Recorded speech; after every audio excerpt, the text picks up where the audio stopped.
Hello friends, welcome to the channel. Uh, Today we will discuss about assumptions for linear regression. Before starting the topic, let's try to connect it with the business and where it lies into the data science life cycle. For example, a group of data scientists are given a problem, a business problem, and they have started working on the data, extracting the data, talking with the business analyst or other business stakeholders, pre-processing, feature selection, feature engineering, other things stuff. Now they have come to a position where they need to decide about the model. So they have a lot of options. They can go ahead with any of the model, but if they want to go with the linear regression, they need to satisfy a few conditions.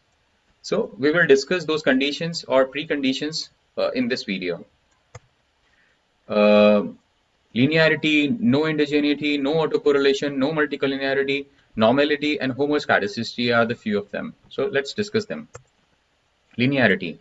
It's just checking the relation between the y variables and the features.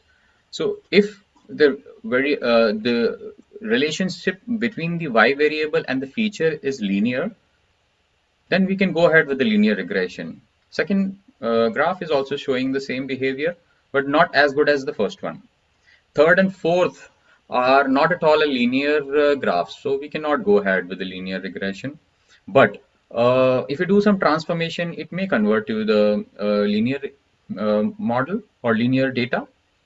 But if by any chance it is not able to convert into the linear, then we cannot go ahead with the linear regression. So this is the first condition. Second is no endogeneity.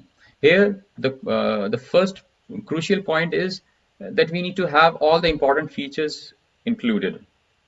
Then only we will have a zero correlation between x and errors. Otherwise, uh, we will have correlation between the x and the errors. We can check with one example.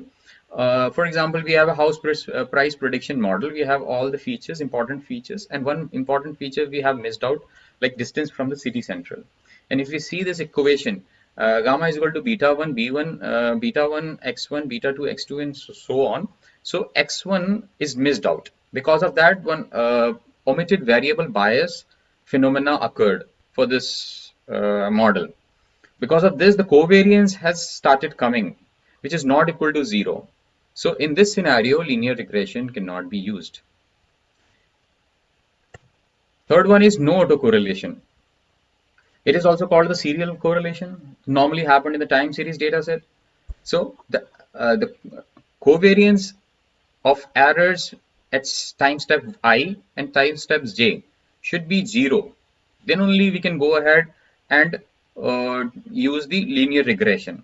But in case of a time series data set, it is not at all same. It is not at all 0.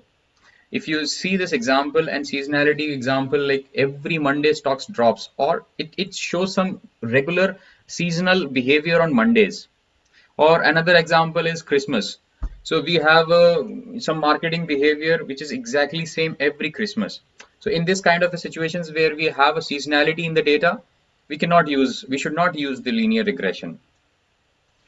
Fourth one is a multicollinearity. When we have two features which are completely correlated, then we should not use the linear correlation. Or we can do one thing, we can drop one of them and then we can go ahead with the linear regression. For last one is a normality and homoscedasticity, where the error should be normally distributed and its mean should be 0. Most of the inferential tests in the model in linear regression we do on the basis of this assumption. Homoscedasticity is to show the error, to show equal error variance throughout the data set. If you see the first graph, where the variance in the starting and the last is almost same, is same actually. But in case of the second heteroscedasticity model, the data set where the starting the variance is very low, in the end it got increased like too much. So in this case, the linear regression will not give us a good results.